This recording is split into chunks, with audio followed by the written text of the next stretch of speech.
परीक्षित महाराज, रावण जो था ऋषियों से टैक्स लिया करता था। रावण ऋषियों से और संतों से, ऋषियों ने मना किया तो रावण ने क्या किया, ऋषियों का और संतों का रक्त निकलवाया।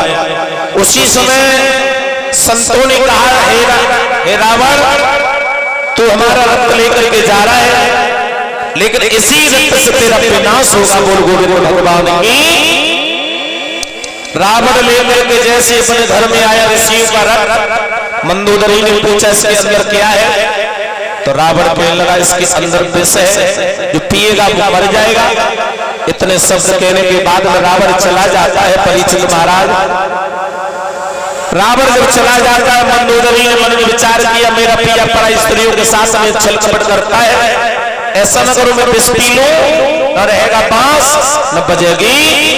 तो मंदोदरी ने क्या किया, परीक्षित महाराज जो घड़ा के अंदर ऋषियों वाला रक्त था उसे पिया। उसी से मंदोदरी गर्भ की ओर कदम बढ़ाने लगी। वो बात मंदोदरी को पता चल गई। मन में विचार कर लगे, मेरे पिया आंगन में नहीं है, मेरे उदर के अंदर बालक है जो और मेरे पिया को पता चल गया तो मेरे पिया नाराज हो जाए। मंदोदरी के दिमाग में झटका लगा। मन में विचार कर लगे, वाह मेरे पिया नाराज हो गए। मंदोदरी सोचने लगी, मेरे पिया की दहाड़ लगते ही स्त्रियों के गर्भ कर जाते। जैसे रावण लौट करके अपने घर आया परीक्षित महाराज, सोई मंदोदरी को बोली, पिया मैंने सुना है तुम्हारी दहाड़ लगते स्त्रियों के गर्भ कर जाते हैं। बोले ऐसा क्यों? बोली, पिया एक बार दहाड़ लगा करके देखो। और जैसे रावण ने दहाड़ को लगाया परीक्षित महाराज, तो मंदोदरी का गर्भ गिर गया। जब गर्भ गिरा के क्या देखा, कन्या का जन्म हुआ। अब तो मंदोदरी भी घबरा गई। रावण सोचने लगा, ये कन्या है, जो कन्या बड़ी होगी तो मुझे किसी के नीचे सर झुकाना पड़ेगा। तो रावण ने क्या किया, परीक्षित महाराज उस कन्या कलश में बंद करके कहां गड़वा दिया, जनक के सिवाने में। और जनक के सिवाने में क्यों गड़वाया, एक बार सभा लगी हुई थी, सभा के अंदर सत्संग छिड़ गया, उसमें रावण भी मौजूद थे, जनक भी मौजूद थे। तो सत्संग छिड़ जाता है तो राजा जनक ने रावण को सत्संग में हरा दिया। उसी दिन से दोनों में पैर ठन गया। बोल गोविंद भगवान की। बैठ जाओ दादाजी।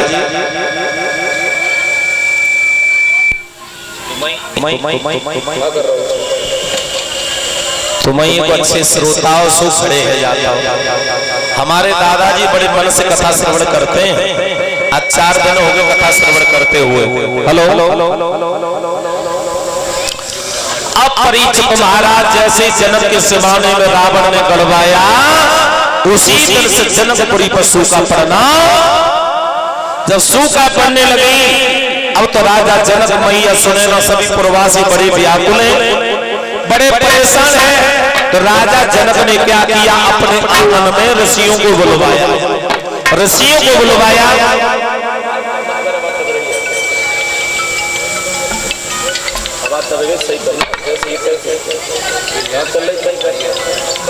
जब ऋषियों को बुलवाया, ऋषियों से कहा, हमने ऐसा कौन सा पाप किया है जो हमारी इस जनकपुरी पर सूखा पड़ रही है। तो ऋषि समझा करके बोले, वर्षा तो हो जाएगी, लेकिन शर्त एक है, तुम्हारी रानी सुने ना, आधी रात के वक्त पर सोने का हल चलाओगे तो वर्षा जरूर हो जाएगी। अब तो ऋषियों के कहने पर राजा जनक ने सोने का हल बनवाया। अब बनवाने के बाद में परीक्षित महाराज आधी रात के वक्त पर जब चलाने को चले, लेकिन पहले के बुजुर्ग भी हल चलाया करते थे, उस समय गीत गाया करते थे।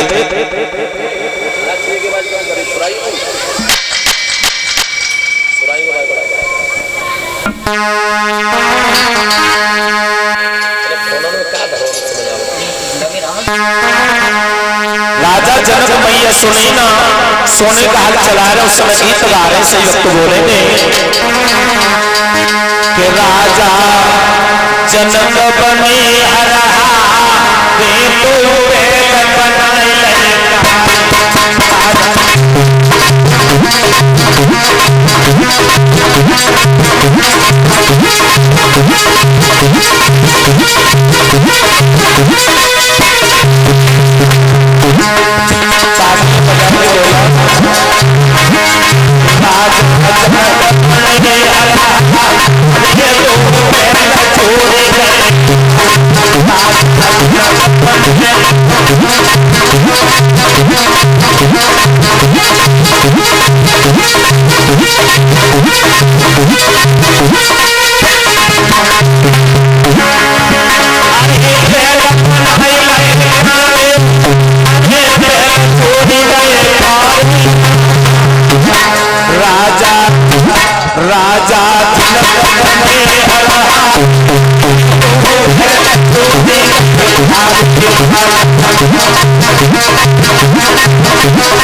राजा जनक बने हरहारे, तू बैल बनाए गए, काय को जम जुआ लागो काय की पनेहारे।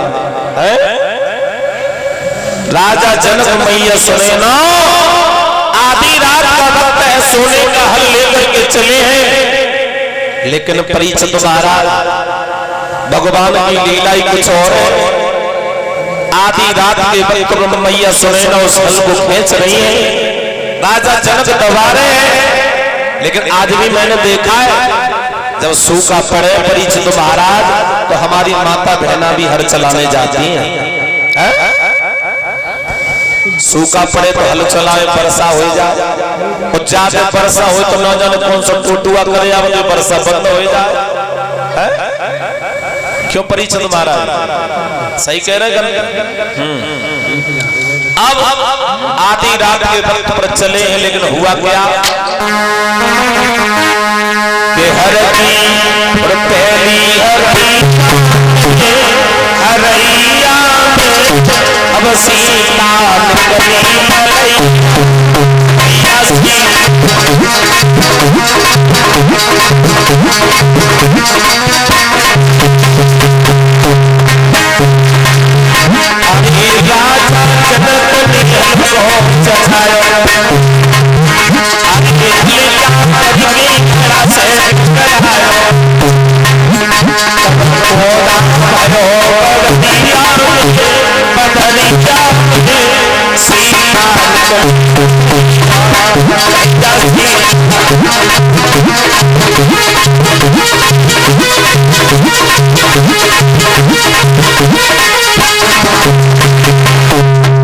राजा जनक मैया सुनैना ने जैसे हल को चलाया, और हल जाकर के परीक्षित महाराज घड़ा से टकरा जाता। उसी समय आधी तूफान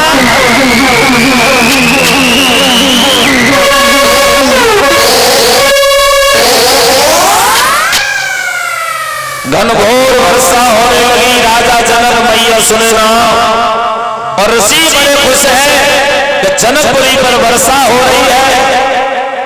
और परीक्षित महाराज उसी कन्या को लेकर के जब घर आए, ऋषियों ने उसी कन्या का नाम मालूम क्या रख दिया? सीता।